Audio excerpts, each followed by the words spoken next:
হয়তো আমাকে ছেড়ে অনেক দূরে চলে যাবে। তাই তো আমি নিজের মনকে কি বলি জানো? অনেকে বেদনা ভরা আমার জীবন, আমি আর ভালোবাসা চাই না।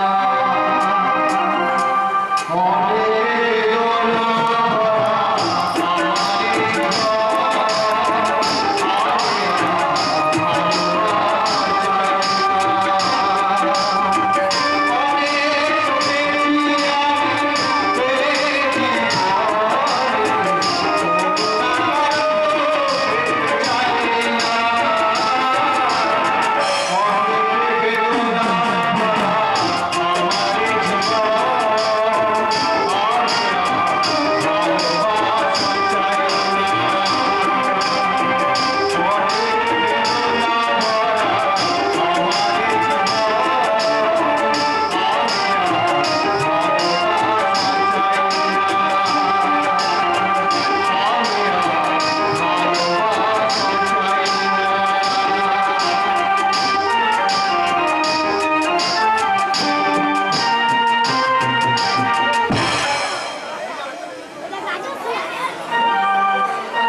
শেষ হওয়া পর্যন্ত কেউ উঠবেন না, আমি বিশেষ বাধ্য করছি। নমস্কার। বিদ্যার নিউ রামকৃষ্ণ অপেরার পক্ষ থেকে ধনী দর্শক মন্ডলী জানায় প্রীতি ভালোবাসার শুভেচ্ছা। শ্রী শ্রী রামকৃষ্ণ পরমহংসদেবের আশীর্বাদ মাথায় নিয়ে রাধা মাধব ও ব্রাহ্ম সভায় প্রণাম জানিয়ে 1432 বঙ্গাব্দে এই ঔষধদল বেদনা বিদুর সামাজিক যাত্রাপালা শহর থেকে বউ এনেছি। রচনা ডাক্তার তাপস কুমার,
সুখী হও বাবা, তোমরা চির সুখী হও।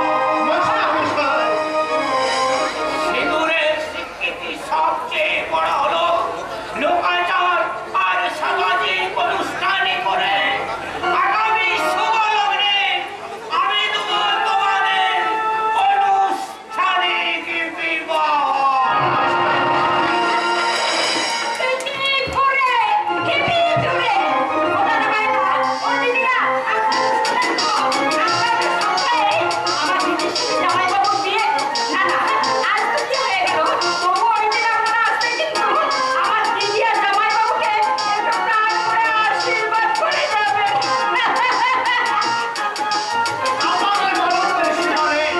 আমারও কি গর্ব হচ্ছে, আজকে আমার দিন যে একটা বড় স্মরণীয় দিন। কিন্তু আমার যে বড় ভয় করছে গো, কিসের ভয় গো? তোমার বাবা মা যদি আমায় মেনে না নেয়। এই সুন্দর মুখখানা দেখলে হৃদয়ে মমতার ঝর্ণা ধরায় ঝরে পড়বে। আর আমার বাবা মা তো মাটির মানুষ, ঠিক দেখে দিও বকুল, তোমাকে পেলে ঠিক কাছে টেনে নেবে।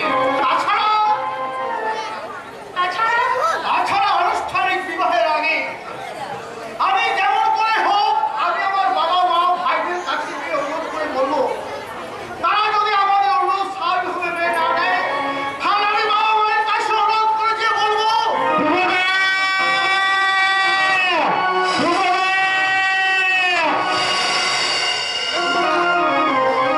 আরে কি হয়েছে বল, কি হয়েছে? আরে তুমি এখানে, আর তোমাকে আমি চারিদিকে হন্যে হয়ে খুঁজে বেড়াচ্ছি। তোমার বাড়ি থেকে টেলিগ্রাম এসেছে। হ্যাঁ, টেলিগ্রাম। এই নাও, পড়ে দেখো। আমাকে তুমি টেলিগ্রাম দাও, আমাকে টেলিগ্রাম দাও। দেখি, কিন্তু অনেক টেলিগ্রাম মা লিখেছেন।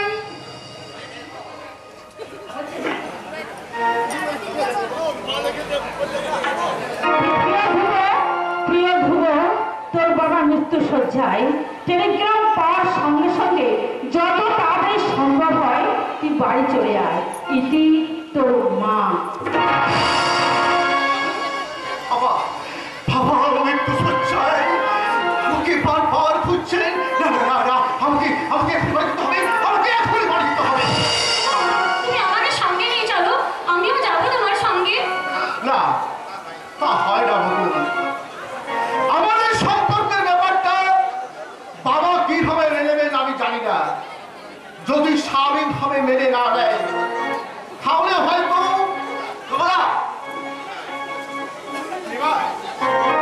বকুল, তোমরা আমায় ভুল বুঝে নাও। বাবা সুস্থ হলে আমি খুব শীঘ্রই আমি তোমাদের কাছে ফিরে আসবো। আমি তোমাদের কাছে ফিরে আসবো বকুল।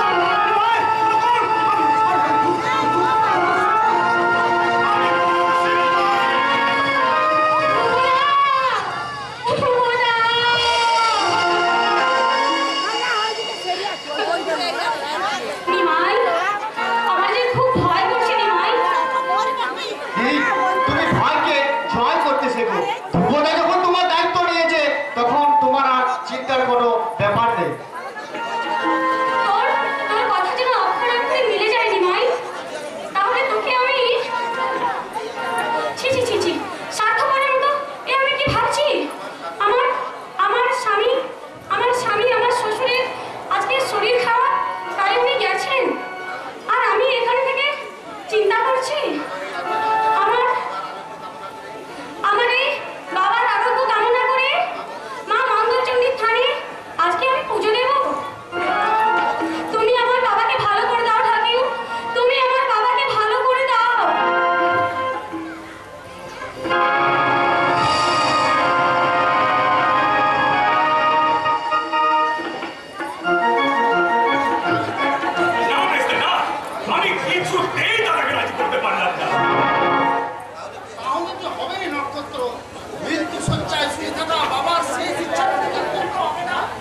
পক্ষে কোনো মতে কোনোভাবে মেনে নেওয়া সম্ভব নয়।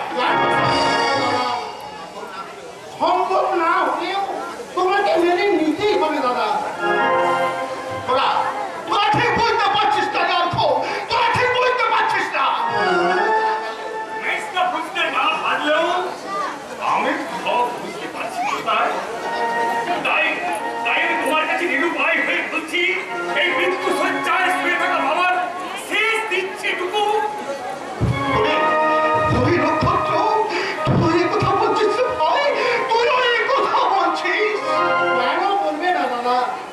তুমি তুমি শুধু একবার মত দাও। অর্থ বিয়ের ব্যবস্থা সবকিছু পাকা হয়ে আছে। সামনে শুভ লগ্নে আমরা তোমার সারি অর্থ না না না, এই বিয়ে করা আমার পক্ষে সম্ভব নয়। অর্থ এই বিয়ে করা আমার পক্ষে সম্ভব নয়। বাবু তোমার কাছে তো কিছু চাইনি, শুধু শেষ সময়ে তোমার বিয়েটা নিজের চোখে দেখতে গেছি, তার এই চাটুকুকে তুমি পূরণ করতে পারবে না। রামদা, আমি তোমাদের কেমন করে বোঝাবো? তোমাদের কথা মতো এই বিয়ে করা আমার পক্ষে সম্ভব নয়, কারণ এই মুহূর্তে বকুড়ার আমার বিবাহের কথা শুনলে বাবা যদি কোনো অসুস্থ করে, তুমি যদি মারামারি করে যায়, এই সম্ভব নয়, এই সম্ভব নয়, এ আমার পক্ষে কোনো মতেই সম্ভব নয়। কি অসুবিধা আছে তোমার? সব কথা সব জায়গায় বলা সম্ভব নয় নক্ষত্র। কেন সম্ভব কথা, কেন সম্ভব নয়? তোমার যদি সব সাহস থাকে তাহলে তোমার সব কথা তোমার খুলে বলা উচিত। পার্থ বলে নক্ষত্র, আমি পার্থ, সব কথা আমি খুলে বলতে পারতাম, কিন্তু আমার শরীরের কথা ভেবে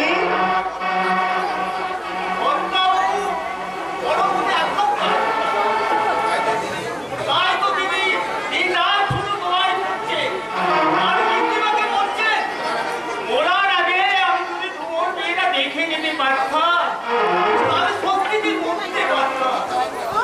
কর্তাবাবুর এত বড় ইচ্ছাটা তুমি পূরণ করো না বাবু। রামদা, তা আমার পক্ষে কোনো মতেই সম্ভব নয়। রামদা, কেন সম্ভব নয় শুনবো?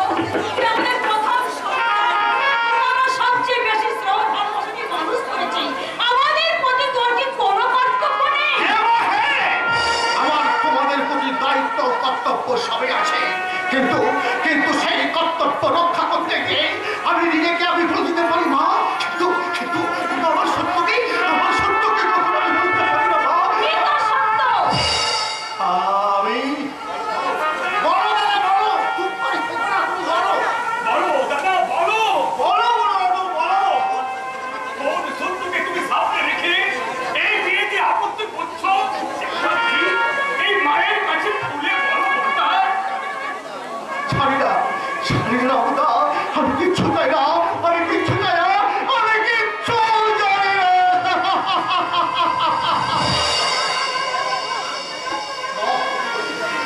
মাগো, আমি তোমাদের কথা রাখতে পারলাম না মা। এই অভাগার সন্তানকে তুমি রেখো মা, করো মা, তুমি রেখো। তাহলে আমারও শেষ কথা তুই শুনে যা। আমার কথা রাখতে, তোর বাবার শেষ ইচ্ছা পূরণ করতে, আমাদের কথা মতো তুই যদি বিয়ে না করিস, তাহলে তোর বাবার দেখার আগে তুই আমার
কি হবে করবো ভাই, এই বিয়ে আমি করবো।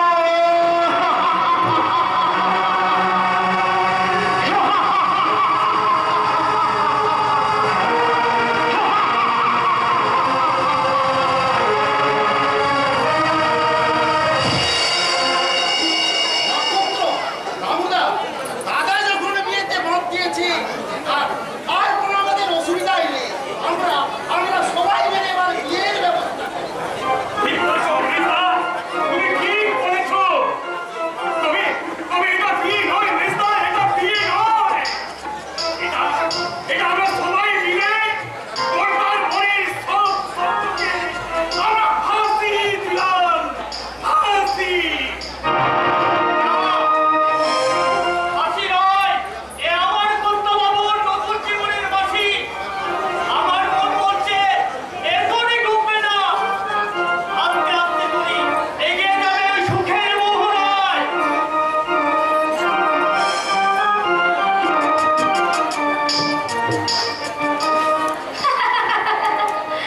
আমার আশার তরি একটু একটু করে এগিয়ে চলেছে সুখের মোহনায়। মাঝে আর মাত্র কয়েকটা দিন বাকি, তারপর কোনো এক শুভ লগ্নে আমি আমার স্বপ্নের সাথীর হাত ধরে পৌঁছে যাব সেই সুখের নগরীতে। কিন্তু মাঝে এতগুলো দিন কেটে গেল, ধ্রুবদা তো এখনো এলো না। তাহলে কি আমি এসেছি বকুল? কে যেন আমায় বকুল বলে ডাকলে? আমি তোমার ধ্রুব, তোমাকে নিয়ে যেতে এসেছি। ধ্রুবদা, তবে রে হতভাগী, আমার সাথে মস্করা নাই। আমি দেখছিলাম ধ্রুবদার ধ্যানে তুই কতখানি মগ্ন হয়ে আছিস। চাপা, আমার তো মনে হয় তোর সামনে শেয়ালারি তুই ধ্রুবদার ডাক মনে করে ছাড়া দিয়ে বসতিস। এই মার খাবে কিন্তু অবশ্যই এতে তোর কোনো দোষ নেই, কারণ মনের মানুষ কাছে না থাকলে ওর তেমনি একটু উদাস উদাস হয়ে যায়। তবে তুই ভাবিস না দিদি, এই কদিন তোদের দেখা সাক্ষাৎ না হলেও ধ্রুবদা দেখিস তোকে শুতে আসলে একেবারে পৌঁছিয়ে দেবে। হবে রে বাজি, দিদি গানটা আমি কিনেছিলাম রে, ছাড়বি তো? না ছাড়বো না, আচ্ছা গানটা আমি ছিঁড়েই রে। লক্ষ্মী দিদি রাগ করিস না, ছেড়ে দে, ছেড়ে দে গান। বহারাম পাগল হয়ে শুনিয়ে বলছে গান। লক্ষ্মী দিদি রাগ করিস না, ছেড়ে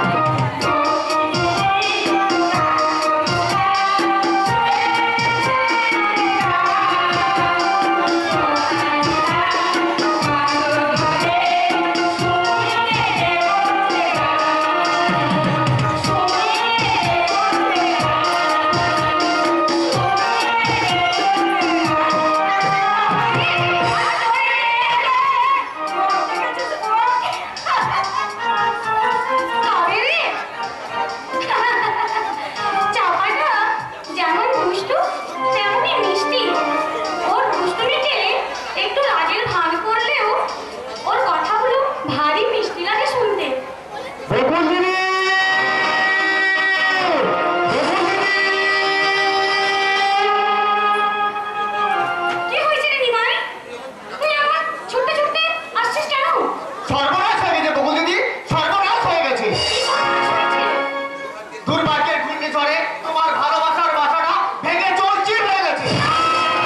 আচ্ছা আচ্ছা রোজান,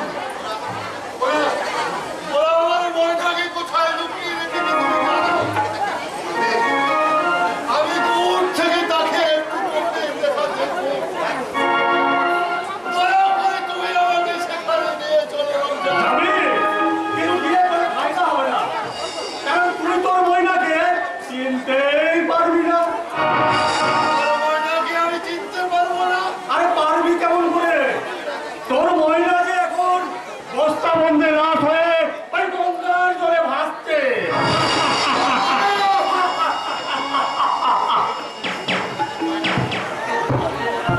তোর বইয়ের ময়না যখন দাদা দাদা বলে চিৎকার করছিল, তখন ময়নাকে শান্ত করতে বস্তা সারাশির মতো শক্ত হাত দিয়ে তার কোলে চেপে ধরলো। তোর বইয়ের ময়না ছটপট করতে করতে বিলকুল ঠান্ডা হয়ে গেল। সত্য করে বলো কোথায় আমার ময়না? তারপর বাস বললো,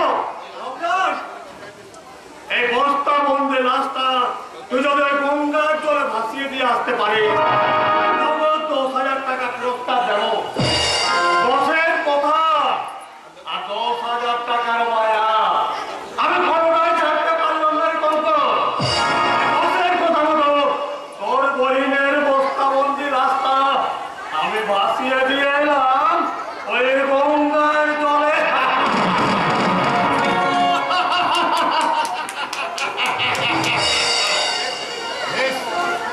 বেশ করেছো গো, বেশ করেছো। ওই পবিত্র গঙ্গার মধ্যে ভাসতে ভাসতে ময়না আমার একেবারে স্বর্গে পৌঁছে যাবে। কি মজা, কি মজা।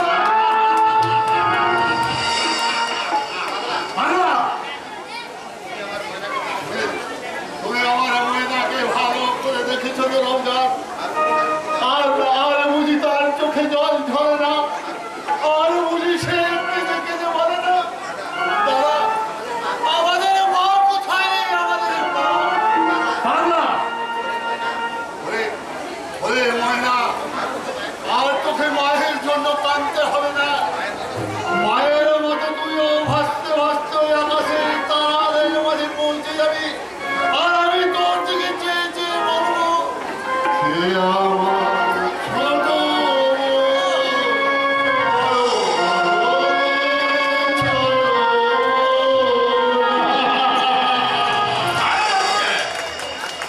আবার তুই তোর ডাক রূপ ছেড়ে বাইরে বেরিয়ে যাবি।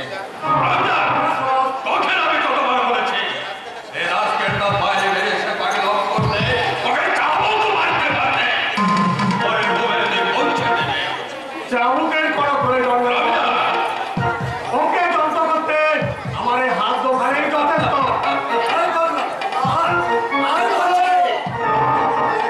আমি আমার ময়নার কাছে যাবো। ময়নার কাছে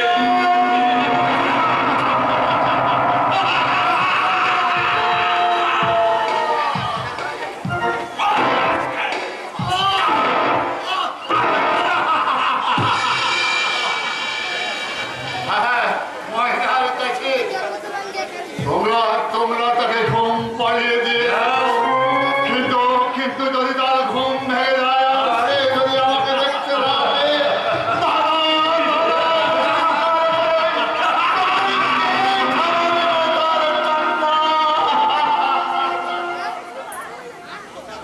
তোকে আর কষ্ট করে ময়নার কাছে যেতে হবে না রে। সময় হলে এই আমি তোকে ময়নার কাছে পৌঁছে দেব। রমজান, ওকে ওর রুমে তুই পৌঁছে দে।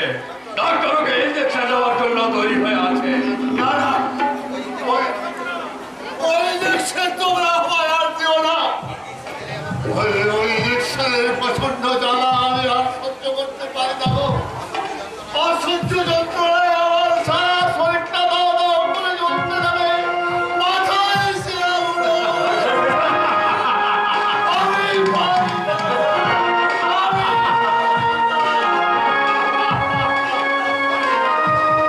পারবি কেমন করে?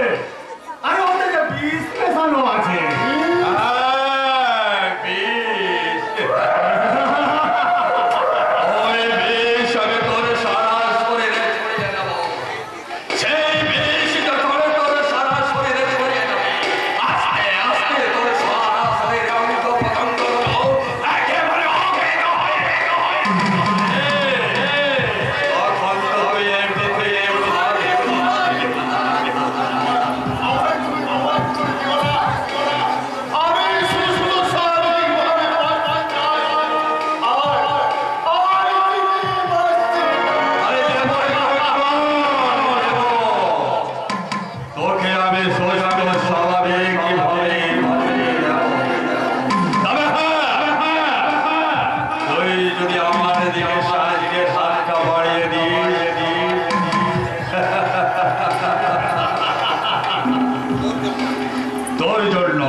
শুধুমাত্র তোর জন্য বিউটি আমার উপদেশ হয়ে গেছে। আজ আজ টাকা হারিয়ে আজ আমি একটা এত বড় মানুষ হয়ে উঠেছি। আবার আমি বিউটিকে অধিকার করতে চাই। আরে সে জানার তোর কোনো প্রয়োজন নেই। রাজা তোরাই বলছি তোমার তুমি পায়ে পড়ি এই অসহ্য যন্ত্রণার হাত থেকে আমায় তোমরা মুক্তি দাও।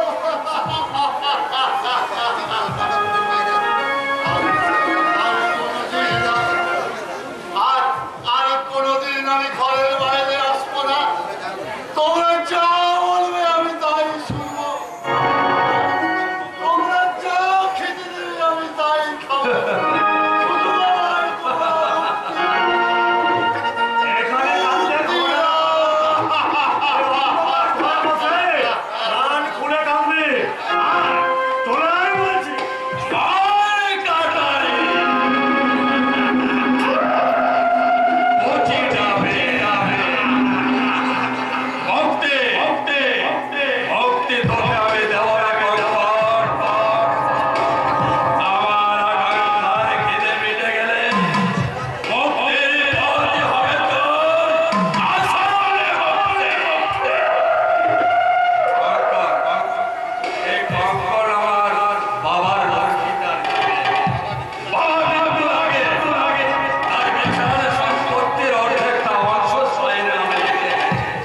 আরে কথা জানতে পেরে বেউটি আমার ভালোবাসাকে প্রত্যাখ্যান করে এই গায়ের ছেলে ভুবকে না লাঞ্ছনা এ অপমান আমি কিছুতেই সহ্য করবো না। সারা বিশ্বের সঙ্গে বাচ্চাকে আমি খতম করে দিব। ও চুল্লা খবর বল। খবর আচ্ছা नहीं बोल আমি ফান বাদলাম मोटे लेकिन देखलाम कि আমি ফান বাদবার पहले मालदा दूसरा शिकारी फादे ধরা পড়ে গেল। কে ধরা পড়ে গেল? বেউটি? না না না বিউটি নয় মালটার নাম চাপা। यस बॉस মাগরটা জানি শিকারকে বড় আটকে বিচ্ছে জড়িয়ে পড়ে Yes. তেমনি ওই চাপা মালটা ভালোবাসার জালে বিলকুল জড়িয়ে পড়েছে। ওর কি কোনো পরিচয় তুই জানতে পেরেছিস? না বস শুধু এইটুকু জেনেছি কে? সে হলো কাকে আদেশ। यस বস সেই বকুল চাপার গন্ধ তোলার সোনার গা। তাই তো বকুল চাপার মিষ্টি খোঁজবুতে দিনটাকে বাজার করতে আমি ওই সোনার গায়ে প্রবেশ করলাম। তারপর দেখলাম ওই পদ্মদিঘির কালো পানি কলসি ভরে কাকে তুলে নিয়ে